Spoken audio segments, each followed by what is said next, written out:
Höfuðstöðvar Fiskistofu verða fluttar til Akureyrar. Fiskistofustjóri segir að fyrir marga starfsmenn jafngildi þetta uppsögn. Forsætisráðherra segir starfsemina vel eiga heima í Eyjafirði. Höfuðstöðvar Fiskistofu verða fluttar til Akureyrar. Fiskistofustjóri segir að starfsfólk sé slegið yfir tíðindunum. 80 manns starfa hjá stofnuninni. Forsætisráðherra boðar flutning fleiri stofnana.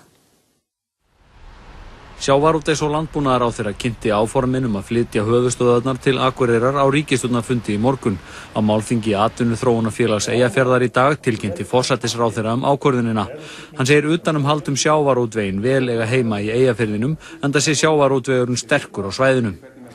Jafnframt þetta svæði með mjög sterka innviði, svoleiðis að það verður eftirsóknarvert fyrir starfsmenn að flytja hingað og geta unnið hér og notið alls sem að Akureyri og umhverfi hefur upp á að bjóða.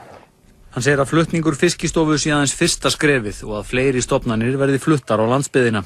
Jafnvel verði tilkynnt það á þessu ári. Það geti vel farið svo, já. Það er ekki útséð með það en það geti gerst. Nærri 80 manns starfa hjá Fiskistofu. Höfuðstöðvarnar eru nú í Hafnarfirði, auk 5 starfsstöðva úti á landi. Starfsfólki var kynnt breytingarnar í hádeginu. Nú þetta orðið verkefni sem við þurfum bara að vinna að og reyna að leysa þannig að það gangi sem best. Þetta var tilkynnt á starfsmannafundi í dag. Hvernig brást starfsfólki við?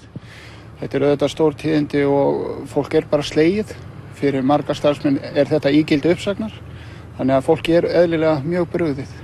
Samkvæmt heimildum fréttastofu verður starfsfólki boðin ráðgjöf og áfallahjálp á mánudaginn.